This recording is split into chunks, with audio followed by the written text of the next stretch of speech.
Oh man, you know what? I can't believe why people keep sending me these codes for these VR games. As long as you keep sending them to me, I'll do honest reviews on them. Besides, it's been a while since I had some good VR reviews. So, I guess this one's a Western game? Well, let's go ahead and see what this one's like. Oh! Cool! I love VR. Let's kill some bad guys.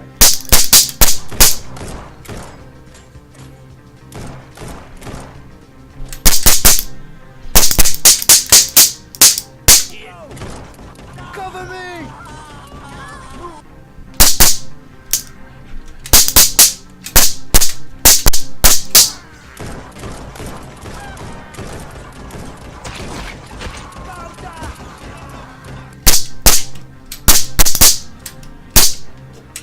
Oh my god, there's too damn many enemies in this damn game!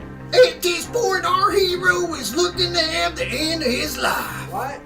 But don't worry, we're gonna give you a new weapon. Sure, that'd be nice. Well, here you go. Hey! This wasn't back in Western times. Well, it's my story. You want a slingshot instead, mister? Alright, your tail. Double kill.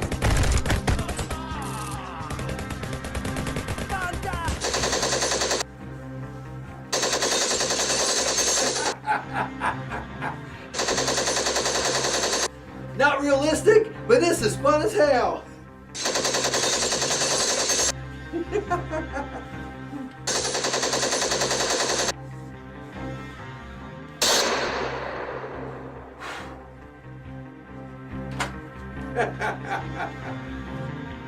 Nice shooting, Tex. You done took the germs, yeah.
Hello everybody, it's me, Nate, aka Devil Dog, and I'm back with another game review. This time I'm reviewing Guns'N'Stories, Bulletproof VR.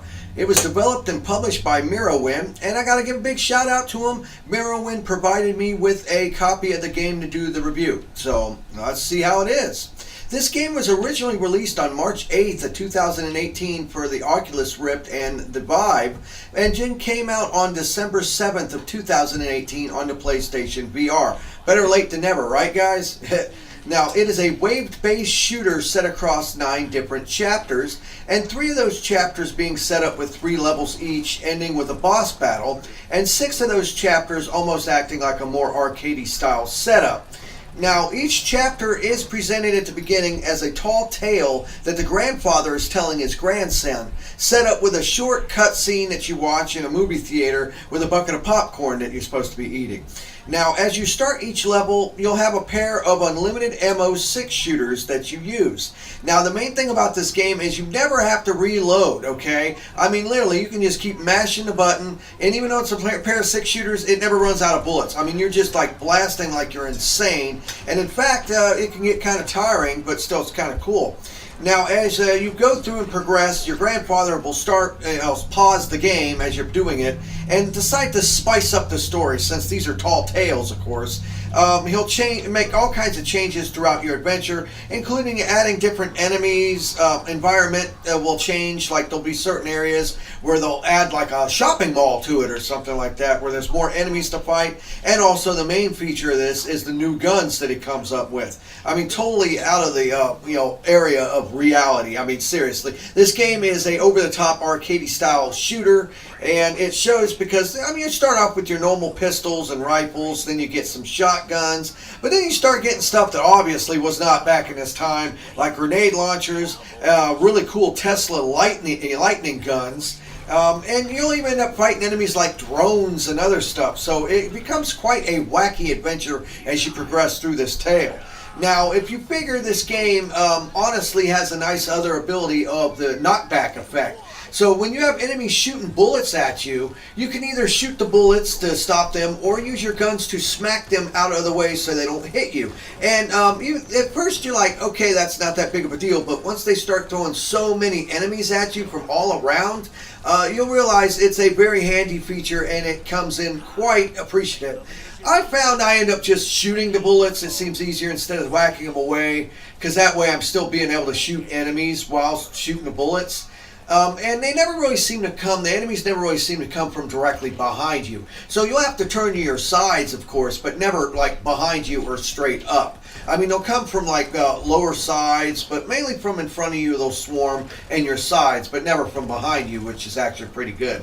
Now, this game only, at least on the PlayStation VR, only supports Move controllers. So if you don't have Move controllers, you will not be able to play this game. It has no support for the DualShock analog, which I kind of hoped that they would add it. But when you see the game in action and you realize that it kind of requires Move controllers, I don't see how you could successfully do this with just having a normal controller. And give or take, this game isn't that long. This is pretty much what I would call a shooting experience, because it only took me about 2 hours to blast through this game, no pun intended. It wasn't really that difficult. I mean, it does have multiple difficulty settings, which I thought was kind of cool, that when you would change the difficulty setting, it would change the icon, similar like what they did in Wolfenstein 3D, where like if you pick the easiest mode, it showed the guy with like a baby sucker in his mouth, and if the harder mode, the guy's missing his face and stuff like that. So I thought that was kind of pretty funny and comical. And on the higher difficulties, it is a really real challenge to avoid being killed. Now, as you're doing this game and you're being hit and attacked, you don't really have a health meter, but you will start getting red, and right before you die, you'll have this mode, almost like a bullet time effect mode, where it will slow things down and it will highlight enemies in red. That'll help you pretty much defeat them quickly in order to keep from dying. And also, I've noticed with this game is I think it's got like over 50 trophies you can earn in this. Even though it's a short game, it is a pretty good, if you are a trophy hunter and you like VR games, I can recommend this for the fact that it does give you a bunch of different trophies you can earn throughout your adventure, including your ever so lovely platinum trophy. And, like I said, it isn't that long of a game. It's only give or take about 2 hours long, and it's $19.99. I do know when they released this on the Vive and Oculus, it's only $10 for theirs, so I don't know why exactly it costs twice as much on the PlayStation system, especially considering that it's dang near, half a year. I mean, before they launched it on the PSVR, and they charge more for it. I don't understand. Is it just because of the trophy support? I'm not really sure why exactly they're charging $20 for it. I mean, it's not bad for a $20 game. I just kind of wish that it would be a little cheaper, because for $20 for a 2-hour game, that's $10 an hour. That's a bit much. If this was like a $9.99 game, I wouldn't really have that much of a problem for it. But at only 2 hours long, if this was 4 to 6 hours long, the $20 price tag I would have no problem with. But I just think it's too expensive for how long the game is and what you get with it. Sure, it's got some replayability with the other modes and the ability to unlock trophies, which will get you to go back into it.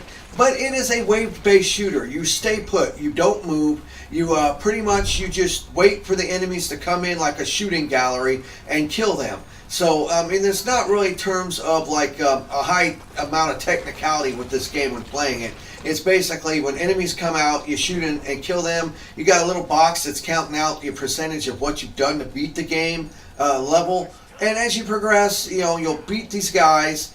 And, it's not bad. It's actually a pretty fun game, and I can recommend it. I just wish that the price was cheaper. I think the price is way too high for how short that this quote experience is. Now, I'm going to give some pros and cons with this game, because I feel that it kind of deserves to actually have a decent review. So my pros of it, definitely hands down, is the wacky story the grandfather tells. It's actually a charming little story, nothing that spectacular. Does have some cuss words in it, but other than that, it's a pretty funny tale from the grandfather to his grandson, pretty much making up stuff on the fly as he goes. It does have some rather intense gun shooting parts in it. I mean, a lot of enemies swarm you, and you are constantly moving from side to side shooting. So it is an action-oriented shooter. And the weapon variety is fantastic. Even though it's not realistic, I love the weapon variety. The fact that you can go from having a normal gun to all of a sudden a rocket launcher to these weird and wacky weapons are a very welcome addition to this game. It really brings some heart and some charm to it. Now, as for the cons, like I said before, the game length, it's way too short for its price tag. Then the other thing I noticed that it has audio issues whenever the narration kicks in. I swear it's like you can hear it crackle and cut out whenever the narrator starts talking. It's like, well, these guys are coming and we go, I had to switch my weapons to, go get me some whiskey, son. I mean, you'll notice it, and it's an annoyance, but it isn't anything that breaks the game. Now, the other thing I noticed is I did have a couple times throughout my gameplay where I had my move controllers try to desync. And they were fully charged move controllers. I didn't have any other lights around, so there was nothing that was actually messing up the move controllers. They just would want to desync. And it happened a couple times, and it was kind of annoying, because in this game, the game keeps going on even though your move controllers kind of try to give out. So, that was a bit of an annoyance. And I don't know if that is a glitch with the game or a glitch with the move controllers, but that's something I just have to point out. And the other thing is, while it's cool that they do this, it gets very annoying after a while. It's almost like the arcadey little things that pop up to say, Mega Kill, Headshot, Ultimate Transition. For points, it's cool, but after a while, they kind of get in the damn way and they get annoying. You're like, okay, I wish you're only up for a couple seconds every time you pop up. But they got annoying. I was kind of like, I kind of wish that they wouldn't, been there. And the other thing, which isn't the game's fault, it is the PlayStation VR has this problem. The PSVR is well known for having rather decent graphics up front, but if you look off in the distance, the graphics get pixelated. The characters get pixelated, and that's something that is a fault with the PSVR system and not this game. I've gotten used to it in playing multiple games, but it is rather prevalent in this. As you're playing it, you will notice it. In the end, my final review of Guns''N''Stories Bulletproof VR is it is a decent adventure. I can recommend it to a VR owner over the fact that it does give you a good amount of support with your move controllers. It does allow you to gain a bunch of different trophies for playing this game. It is a rather hectic, good gunslinging action sort of time. The only problem I have with it is I think the price tag is a little too high for what you get. But in the end, it is still a good game. And if you have a chance and you're willing to fork over $20 for this slight 2-hour adventure, which will take you a little bit longer if you actually do want to get all the trophies, go ahead and pick it up. It's a pretty good time. Definitely something fun to have your friends and family play, and because it is a really intense shooter once it picks up with the difficulty in terms of all the enemies and all the really cool guns that you get throughout. This was Nate, aka Devil Dog. I want to thank each and every one of you who watches this video. Please leave in the comments below if you've actually played this game or not,